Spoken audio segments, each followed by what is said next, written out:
Hey everybody, welcome back to Let's Talk. My name is John, and today here on the channel we're going to be talking about Crimson Peak and its new Arrow Video 4K Blu-ray that just came out. But if you guys don't want to know anything about the film itself, I'm going to do a quick film review so you guys can skip ahead to the 4K Blu-ray review right now. So back in 2015, October 16, 2015 that is, Guillermo del Toro's Crimson Peak was released to the world, and people were pretty disappointed by this film at the time, I remember, and I think a lot of that had to do with the trailers and when the film was released. You know, you release it during spooky season in October, a lot of people were expecting a straightforward gothic horror film, almost like a Hammer horror film, and what they got was mainly a romantic horror film, and really leaning on the romance. And early in this film, they kind of let you know what the ghosts in this movie are really about, because the main character of Edith, and I'm not going to pronounce this actress's name correctly, but I'll give it a try.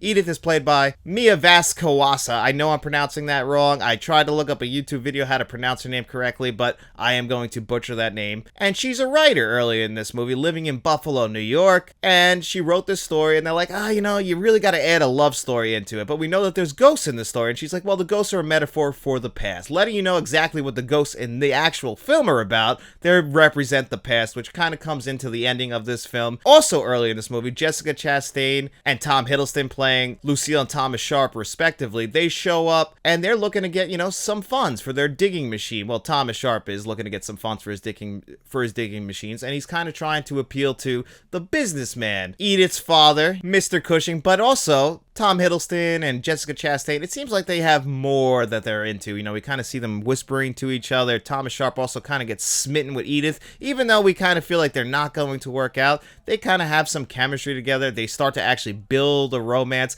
and Mr. Cushing gets a little bit upset about this. So he digs up some dirt on Tom Hiddleston and Jessica Chastain's character, and it's like, you know what? No, you're going to get the hell out of here before I expose the truth. And you know what? He's like, okay, all right, I'll do that. So he breaks Edith's heart, tells her book sucks essentially, but once they get out of there and it seems like they're gone, what happens? Mr. Cushing ends up getting murdered. And we're supposed to believe, or at least they're trying to make us believe, that Charlie Hunnam's character, who is a friend of Edith's, was the one who did this for whatever reason. But we're not supposed to believe that Thomas and Lucille Sharp have anything to do with this. But in my opinion, what ends up happening at the very end of this movie is very, very, very obvious. I don't think it's really supposed to be a twist. Now, there is a twist at the end of this movie that I didn't exactly see coming the first time I saw this movie, because I actually haven't seen this movie since 2016, and I remember being surprised at the time. But on rewatch this movie, I didn't love it as much as I did originally. I actually still really enjoyed it. I love it when they get to the mansion in, I think it's Cumberland, England. That's where Thomas Sharp and Edith, they end up getting married. Once Mr. Cushing ends up getting murdered, basically Thomas Sharp comes out and he says, hey, you know, I still love you. Your father made me do this. And he acts all surprised that he's dead. And they end up getting married. They go to their mansion in Cumberland, England, and that's where all the beauty of this movie really starts to shine. That's where you get to see the beautiful production design. This mansion is gorgeous. It's falling apart. It's actually sinking into the red clay. That's what they have at their property, this beautiful red clay. I mean, it's gorgeous, and that's why when we get to the 4K Blu-ray review, it just really shines, because the production design, the costume design, the beautiful sets, all that stuff just stands out, and that's absolutely why I love this movie. It's just how visually stunning it is. And Tom Hiddleston and Jessica Chastain do a great job in two of the three lead roles. Do a great job in the two lead roles, but unfortunately the third lead role, the actress who plays Edith, I'm not going to try and pronounce her name again, and I've seen her in other stuff. She can be a great actress. I just feel like she isn't that good in this movie. I think she's supposed to be a little bit stronger, and I don't know if it's the direction from Guillermo del Toro, but she's just playing this kind of like weak and very monotone, and I felt like we needed a little bit more from her, because Jessica Chastain and Tom Hiddleston, they are doing phenomenal in this movie, and I'm very surprised that Tom Hiddleston hasn't taken more roles like this, and maybe it's because this movie wasn't a financial success at the time, and a lot of people can maybe put it on Tom Hiddleston, but I really do believe it's the marketing of this film that misled people. And you know, when we released it, yes, it is still a horror film, but it's mostly a romance film, and that really is the through line. So if you're not really into the romance of this film, you're not going to truly appreciate the film overall, and I don't think that it entirely nails it, but the production design is enough for me.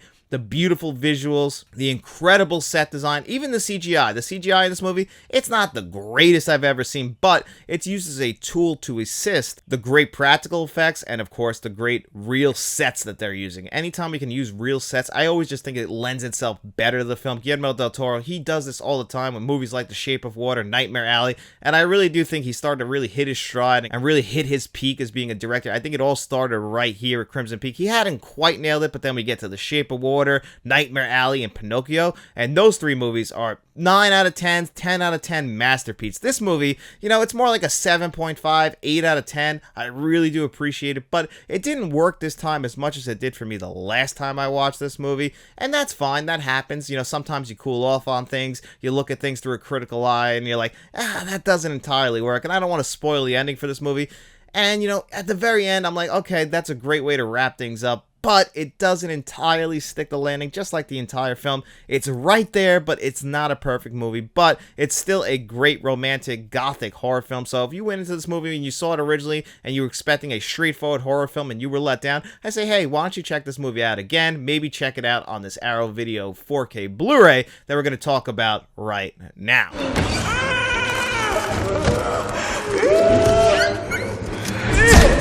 Well, here it is, the Arrow Video 4K Blu-ray release of Crimson Peak. And if you have that 2019 Blu-ray, well, this is going to look very, very, very familiar to you because the only thing that really got upgraded were the visuals. Now, I didn't own that previously released Blu-ray, so for me, this was just a treat. I mean, we got so much here. First of all, the great packaging. I love the packaging. Kind of reminds me of the Vinegar Syndrome collector sets. You know, we even get this right here. So when you open up, it opens up like a book, and then actually right here, this is a book.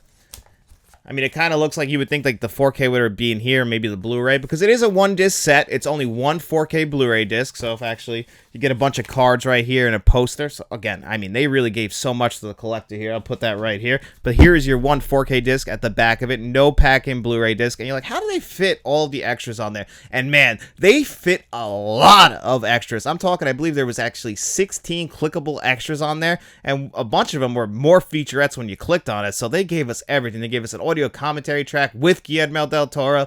They give us a 50-minute making of documentary, which is all I ever asked for. Then you get plenty of other interviews, plenty of other featurettes looking at the great production design, the set design, everything you could imagine. I mean, this is what you ask for when you ask for extras. If you're an extra junkie like myself, this is a 10 out of 10, and I can't believe they fit it all on this 4K Blu-ray disc.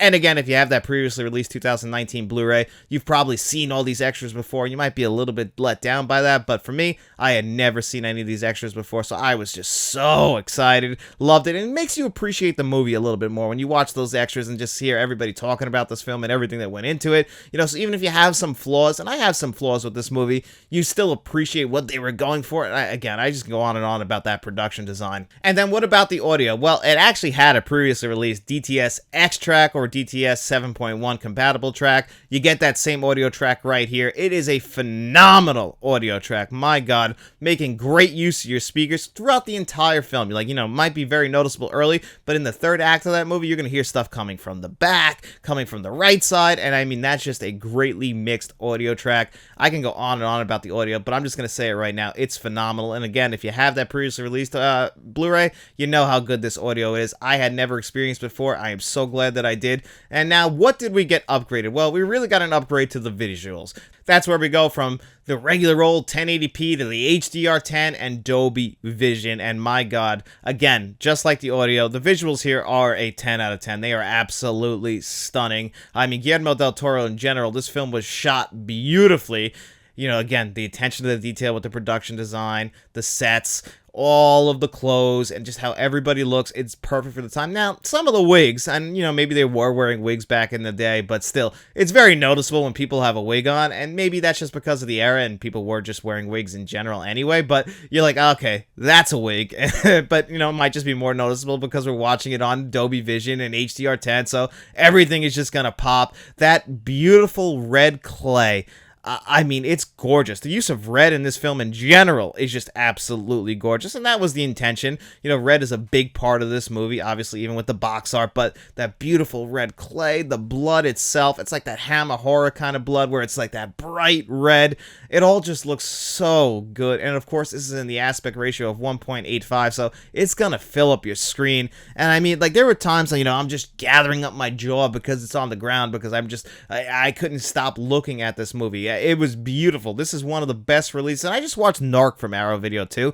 I mean, they nailed it in the month of June. So, well, actually, they both came out at the end of May, but still, my God, these two releases from Arrow Video, this and Narc, they just nailed it on the visuals, and the audio for this one is also stunning. And yes, I know that I've complained, you know, when we don't get new stuff, I don't know what else they could have added as far as the extras go, and as far as the packaging goes. It's already so perfect. All they had to do was just upgrade the visuals.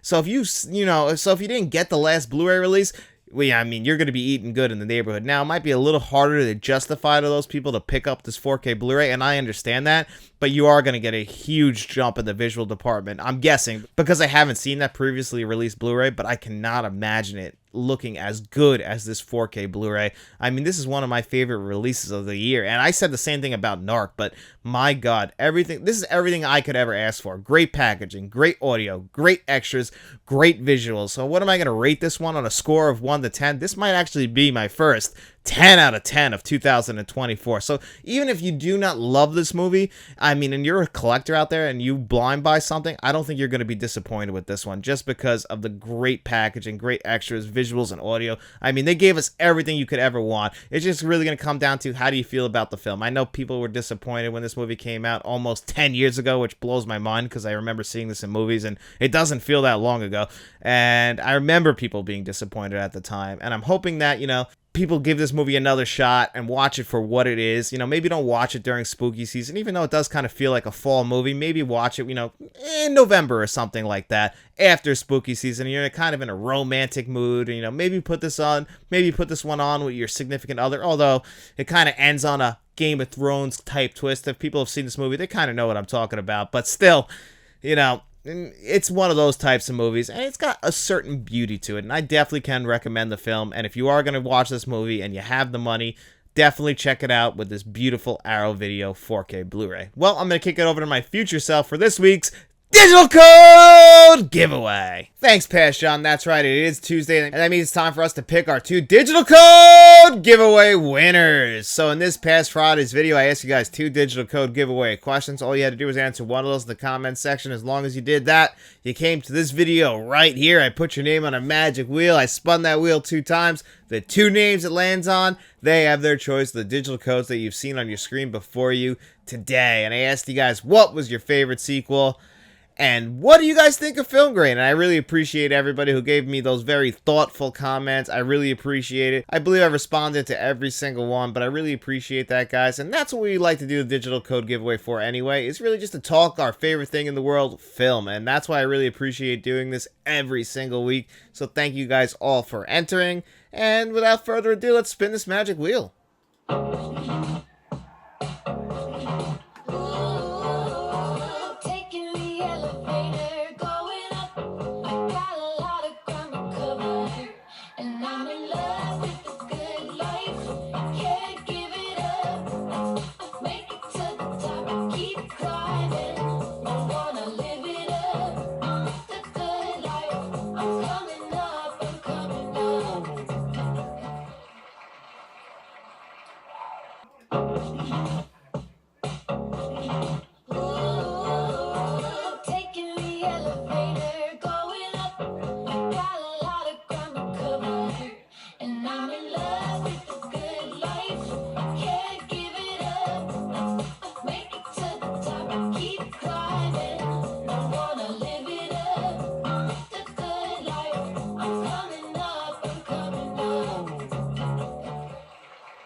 And there you have it. Congratulations, Aaron Clark and Randy Timestopper 3000. Aaron, this is the first time you've ever won, I believe. So please make sure you reach out to me at my email address, letstalkentmt@gmail.com. Let me know which of the digital codes you want. As long as the other winner didn't take it, that digital code is all yours. And you can also reach out to me on Instagram, Facebook, and the artist formerly known as Twitter, and the same rules apply there.